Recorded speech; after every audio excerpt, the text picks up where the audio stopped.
তন্ময়, আরে তুমি পেতে পারি? ট্রাই করবে? করো। এটা কিভাবে? এই তো, এই বাটনটা, এই বাটন। আচ্ছা।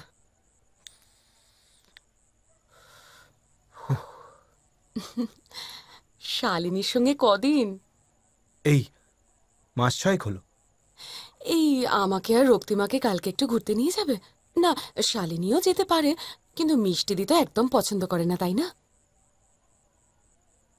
জানি। কি করবে ভেবেছো? আপাতত লিভ ইন, তারপর শালিনী যদি এগোয় তাহলে রেজিস্ট্রির কথা ভাববো। শালিনী স্মার্ট মেয়ে, ও পারবে। আসলে কিছু কিছু মেয়েরা না পারে। যেমন রূপকথা। মানে অরিজিৎ সিংয়ের ওয়াইফ, রাইট? আজ এখানে যাদের দেখছো না, এরা সবাই রূপকথাকে নিয়ে ফ্যান্টাসাইজ করে, অথচ সব দোষ হয়ে গেল অনিকেতদার। অনিকেতদা রূপকথাকে ভালোবাসতো, ভালোবাসে আজও। হয়তো আমার বড়, তাই বিয়ের পরও আমি। তুমি অলোকদার সাথে সুখী না? অলোকের সঙ্গে যখন আমার বিয়ে হয়েছিল তখনই জানতাম ওকে কাছে পাবো না। আপত্তি করিনি একবারও। ও আমায় সব দিয়েছে না চাইতে, টাকা পয়সা, গয়না, ক্রেডিট কার্ড, ডেবিট কার্ড, সব। ওর কাছে সম্পর্ক মানে প্লাস্টিক, ডিউটি। লাস্ট কবে যে ও আমাকে আদর করেছে আমার মনে পড়ে না, তবে ডেটটা মনে রাখে। জানো, জানতে চায় স্টকে ন্যাপকিন আছে কিনা। বলছি, অনেক রাত হয়েছে, শুতে যাবে না? হ্যাঁ, ওর শরীরের গন্ধটাই তো একটা অভ্যেস হয়ে গেছে। ওটা ছাড়া ঘুম আসে না জানো। চলে, গুড নাইট। Good night.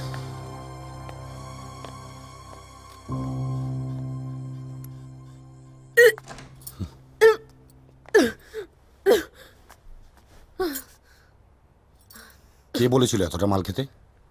মুখেই শুধু হরিনাম না, কাজের বেলা কোথায় থাকে এইসব?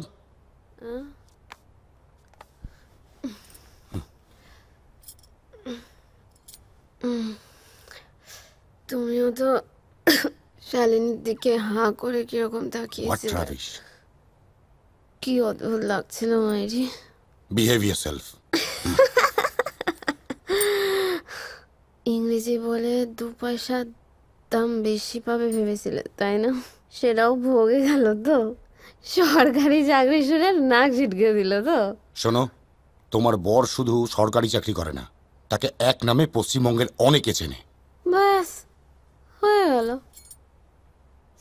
সৎ পুলিশ অফিসার, যে কিনা বন্ধুর টাকায় বিদেশে ফুর্তি করতে আসে। কি বললে তুমি? কি বললে? আসার আগে তো এসব বলনি? তখন খুব ঘোড়ার লোভ ছিল, তাই না? ধুর, জন্মালাম বেশ বিশাল করা একটা ফাটিয়ে করা একটা শহরে। বাবার 2 পয়সা থাকতো, মুখ দিয়ে ফরফর ফরফর করে ফ্যানার মতো ইংরেজি বেরোতো। তখন দেখতাম কোন পাতি পুলিশ অফিসার আমাকে বিয়ে করতে পারত। সততা। আরে বাবা, ওই হাত পেতে লরির সামনে দাঁড়ালেও তো পারতে। আমার প্রতিমদার সামনে দাঁড়াতেই কিরম লজ্জা করছে।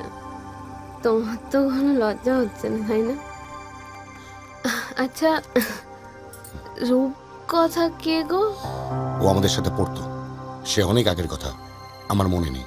ও তাই, ও বেঁচে গেছে। তার মানে? হ্যাঁ, মানে তোমাদের কারোর ওকে মনে নেই, তাই ও বেঁচে গেছে। স্বাধীন আমেরিকায় স্বাধীন নাগরিক হয়েছে। তোমাদের মতো পুরুষের মুখে থুতু দিয়ে দিবস ছুড়ে দিয়েছে। কিন্তু আমরা তো পারবো না। না, আমার আর গান স্কুলও খোলা হবে না, বলো।